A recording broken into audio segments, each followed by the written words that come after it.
For the first time, I didn't have any options. No full plan or bed to hide in. Penny knew it wasn't me that took her papers. She did believe it was Nook. I didn't even know who she thought did it, but if I guessed wrong, she'd keep killing until I guessed right.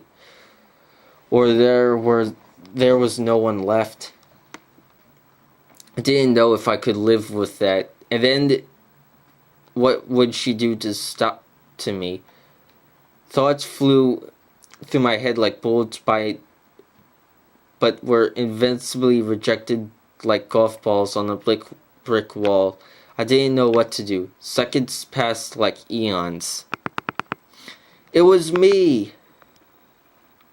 Shocked, I glanced over to see a glancing figure. A tall, relative older boy had stepped forward. He was missing a leg from the knee down, and he moved slowly on a makeshift crutch.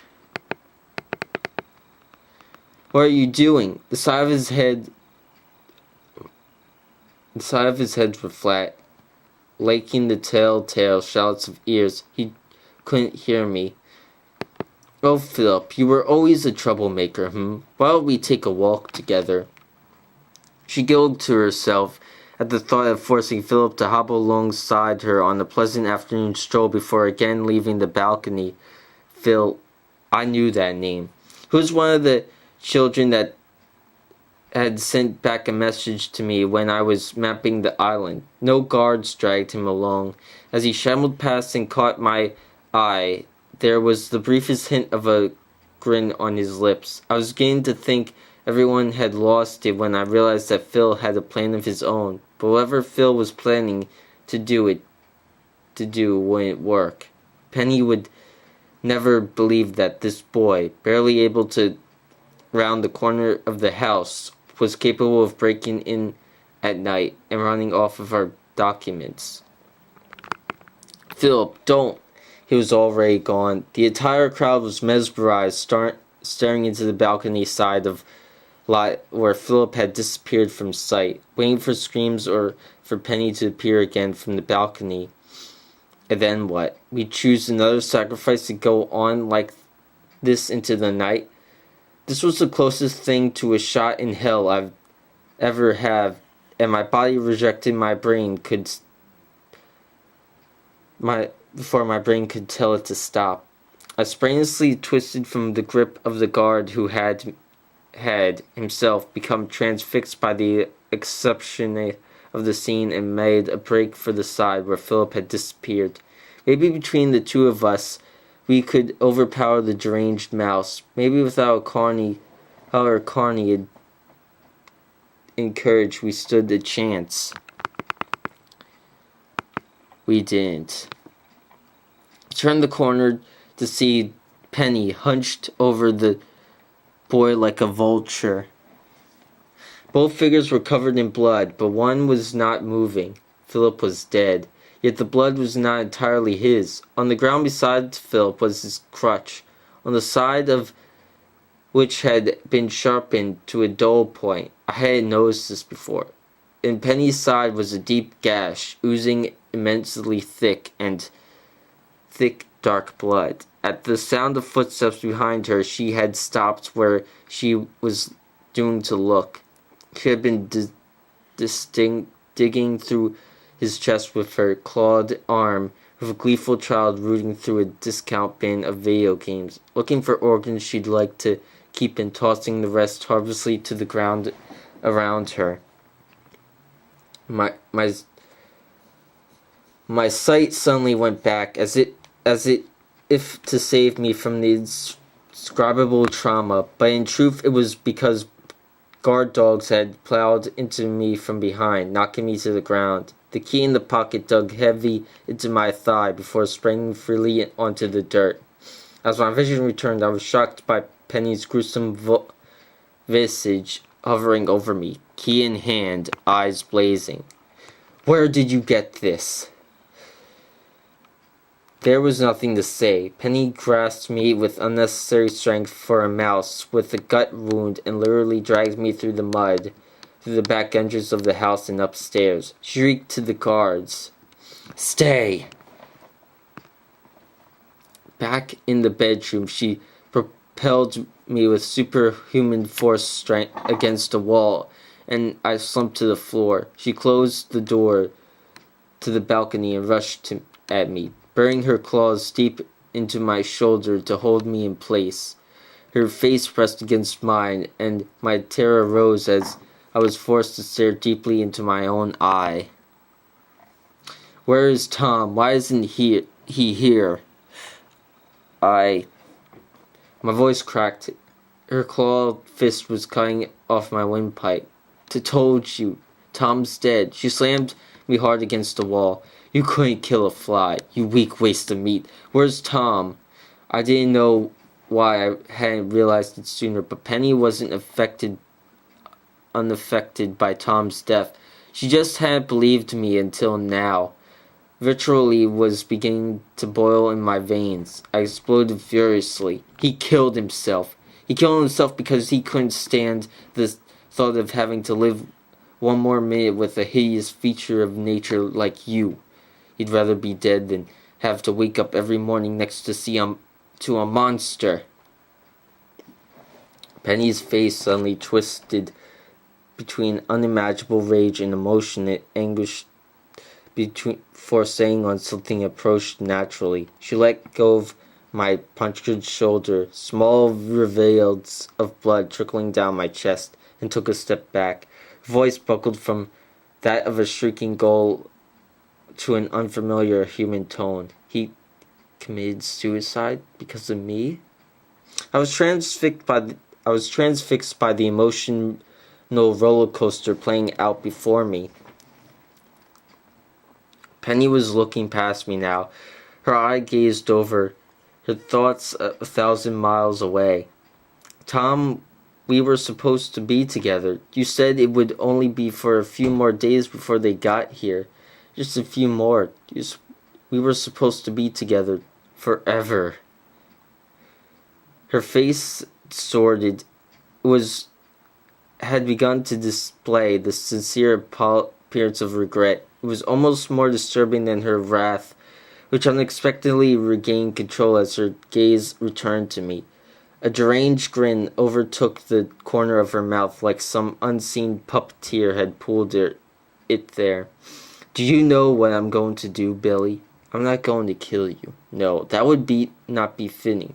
I'm going to make you hurt forever. That's what Tom would want. I'm going to start with your hands and feet." Penny began listing the ways in which she would happily mutilate me for as long as possible. She had lost herself in blood dust, dreaming gazily skyward while she fantasized about every possible way she could make me suffer. It was terrifying, and I believed every word of it. But Penny had made a mistake. Was used to ruling with fear, and it had served her well for a long time. Penny never knew fear herself. She didn't know it the way I did. She didn't understand that she was a virus, and that every shot she injected me was with build up my tolerance. That was her last shot, and it was a big one, but it couldn't kill me. I was the vaccine. My body had become a processing plant for adrenaline. As Penny continued to blather on about my torture future, I slowly rose to my feet. My muscles were clenched so hard they ached. I finally did what I had been too afraid to do in the past. What Tom had been too afraid to do.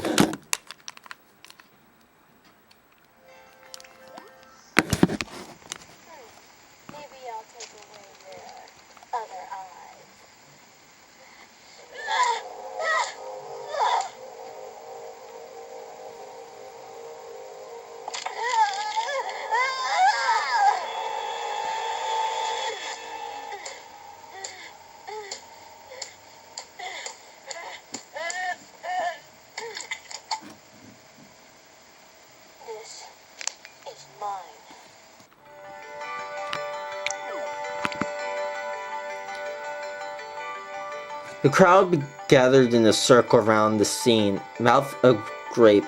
The air hung heavy around us, soundless except for my weightly breathing. Pain was starting to seep back into my limbs when another sound flowed in on the breeze, a low hum that seemed to pulse from an immediate distance. Residents began to look towards the sky, confused by the barrage of strange events that were throwing their world into Jurazi. Suddenly a shout went up from the far end of the crowd. "Helicopter!" Slowly a dark speck on the horizon came into view, moving rapidly towards us until the trees around the house were disturbed by the hovering aircraft. I glanced nervously at the animal residents. Some had started to flee. Some stood in a terrified stud purr. The guard next to me looked at the corpse, then at me, then at the chopper hanging in the sky as though he were trying to piece together what had just happened and had blown a fuse. I expected residents to start raining down upon me, avenging their leader, but the wrath never came. They just stood there blankly as the helicopter touched down on the large patch of grass in the mansion front yard. On the helicopter side there was a symbol, a white flag with a rotating red sun. Armed men hopped from the helicopter and formed a perimeter. A tall man in a suit wadded through the neared crowd to where I was standing. He offered his badge for his inspection and then, with a slight accent, "Are you Tom?" And that's where my story ends. Epilogue. If you're reading this journal, I suppose you're wondering what happened next. I feel remiss if I didn't just transcribe it here, at least for my own peace of mind. I was taken into custody and returned to the U.S. The United States government asked me to record what happened on the island, and I wrote up this official document. It's taken years of professional catastrophe care to get to the point where I can even think about it without having a mental breakdown. It's almost 30 years now, and sitting here, looking at this big picture, I can barely believe any of this myself. I'm sure all of this will be filed away under C for crazy and never seen again, but it helps to see it written down. I still haven't returned home. It's been a long time, and by now I'm sure my mother has moved on. Maybe I would just shock and upset her. Maybe I'm just too afraid to go home. But I'll do it someday soon. Honest. Oh, and I guess for pottery's sake, I should mention how they found us. It was much later that I learned a distress beacon had been set from the mansion. I think Nook had told Penny that he was going to fly in more doctors to help her. She had killed most of the originals. But that left me wondering for a long time why he had to die if he thought someone was coming to rescue them. Why did he kill himself? My psychiatrist says that when people experience several trauma, they often evaluate their fears. She thinks that Tom was so afraid his last plan for escape would fail, like everything else, that he killed himself to make sure it came true. I think that's bullshit. Tom died because he was way past his breaking point. I had learned that Tom was my only real friend, but I didn't realize at the time was that it went both ways. I was his only friend. When Penny had ordered him to bring me to the mansion, he couldn't do it. He didn't want the memories. He didn't want the guilt. He didn't want the judgment. He took the easy way out. I was hooked to a government laboratory for months. They ran a lot of medical tests on me since my days on the island. There was something different about me. I was resistant to the geroids. They aren't sure if geroids produced by a biological or chemical reaction in people, or if there's some other explanation. Some sort of undiscovered mystical power, but they were able to use samples of my blood to make a vaccine that seemed to be relevant, effective in combating it. Penny didn't cross right the first time, so when she had her eye implanted into her own head and she began to relent, her body rejected it. It was literally killing her. It made me wonder if she used to be even worse, even stronger. If she had been weakened by the transplant, could I possibly have taken her down? Better not think about it. In other residents, my Jinuis would occasionally slowly reverse the geroid effects. Some of the residents they used it on even slowly returned to their human selves, as though the crossing was just a virus or a radiation that could be purged. Though I was resistant, I was not immune. Nobody can tell me just how long it would have taken me to cross. Maybe months, maybe days. Some people say everything happens for a reason. Would I do it all again if I knew I could save some people? The honest truth is, I don't know. The island has been condemned. The Japanese military, not knowing what to do with the dangerous geroid statues, began to ferry them out in the small number to a particularly deep part of the ocean and sink them. I guess it's safer than keeping them in a lab or using them to develop weapons. But something occurred to me just recently. Even though they would only dispose of small numbers of the geroids at a time, at the bottom of the ocean they would be pilling up a large amount, and I can't help but wonder, if they turned humans into animals, what did the animals turn into?